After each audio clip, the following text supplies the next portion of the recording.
You're a nasty person. You know, it's no surprise that Trump likes dictators. I want to be a dictator. In countries with dictators, reporters get one question and then they disappear. Knock the crap out of them. But we ain't there, at least not yet. Today, Trump treats tough questions one of two ways. He either ignores you. You should be embarrassed asking that question. Or he belittles you. No, not you.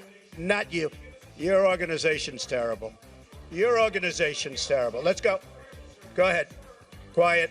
Quiet. But as Trump's tariffs are getting kicked around like Eric Trump was in junior high, I want my mommy. Tiny Fingers has been forced to answer more questions than he wants to. Although, as you're about to see, his responses also reveal his rapidly declining mental state. And she wrote the most beautiful story you've ever seen. I mean, he's beginning to sound like those old guys you see in Dunkin' Donuts drinking coffee early in the morning because they got nowhere else to go. Back and look, if something like that thing's start goggling. Yeah, kind of like that. And this is a question that got Donnie in the lather. Mr. President, Wall Street analysts have coined a new term called the taco trade. They're saying Trump always chickens out on your tariff threats, and that's why markets are higher this week. What's your response to that? I kick out?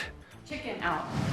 Oh, isn't that nice? Chicken out. I've never heard that. You mean because I reduced China from 145% that I set down to 100 and then down to another number? And I said you have to open up your whole country. And because I gave the European Union a 50% tax tariff, and they called up and they said, please, let's meet right now. Please, let's meet right now.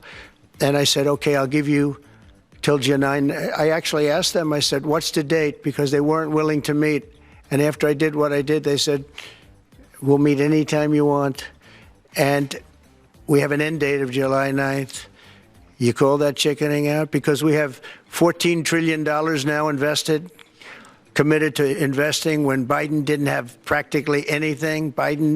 This country was dying. You know, we have the hottest country anywhere in the world. I went to Saudi Arabia. The king told me, he said, you got the hottest we have the hottest country in the world right now.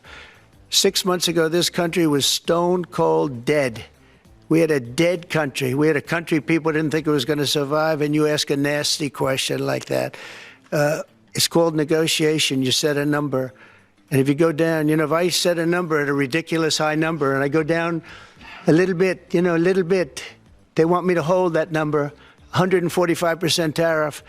Even I said, man, that really got up. You know how it got? Because of fentanyl and many other things, and you added it up.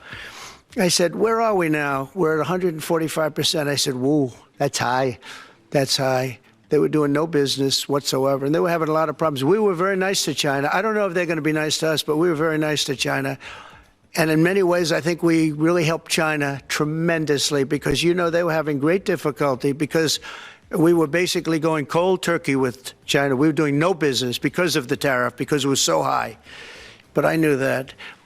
But don't ever say what you said. That's a nasty question. Go ahead. To me, that's the nastiest question. But that was just the beginning.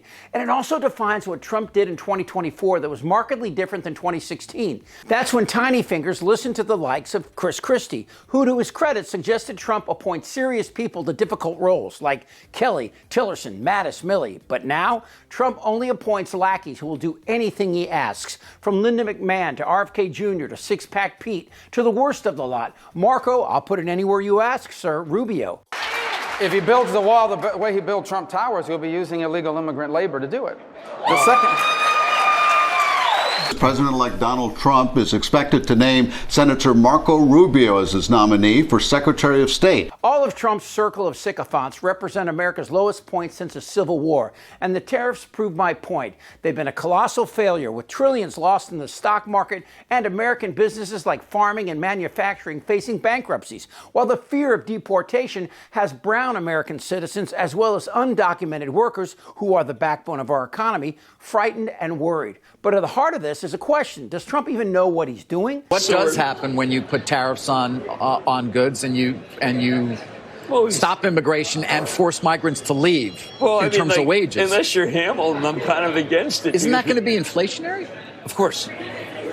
course. Is it a one-time, though, and then you smooth sort of haul? even out? I don't know. I mean, when you see tariffs like that, obviously you think about 1929. That famous interchange says it all. Trump is flailing and doesn't know how to correct the ship. And then there's this question. Is someone behind the scenes manipulating the fat orange skin tag so Tiny Fingers' rich friends can get even richer by being privy to Donnie's insanity and using that knowledge to short stocks, then buying them back and making millions? New tonight at 6 o'clock as stocks tanked over tariff fears. A Georgia congresswoman scooped up some of the biggest losers. Representative Marjorie Taylor Greene her purchases are coming to light as Democrats question whether President Trump manipulated the market.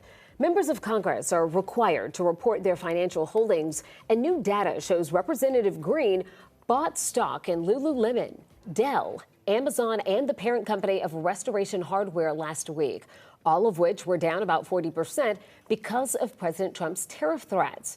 Stocks then surged after President Trump announced a 90-day pause on tariffs.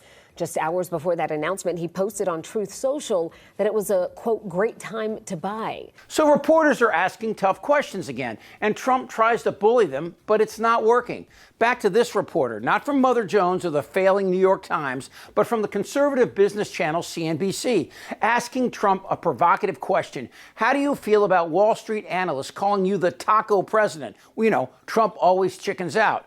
Watch closely Judge Ginny in the background and Trump's mental state start to flutter and fly away. Mr. President, Wall Street analysts have coined a new term called the taco trade. They're saying Trump always chickens out on your tariff threats, and that's why markets are higher this week. What's your response to that? I kick out?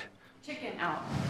Oh, isn't that nice? Chicken out. I've never heard that. What you said, that's a nasty question. Go ahead. Mr. President. To me, that's the nastiest question. Megyn, a lot of people probably wonder what it was like posing that question to the president.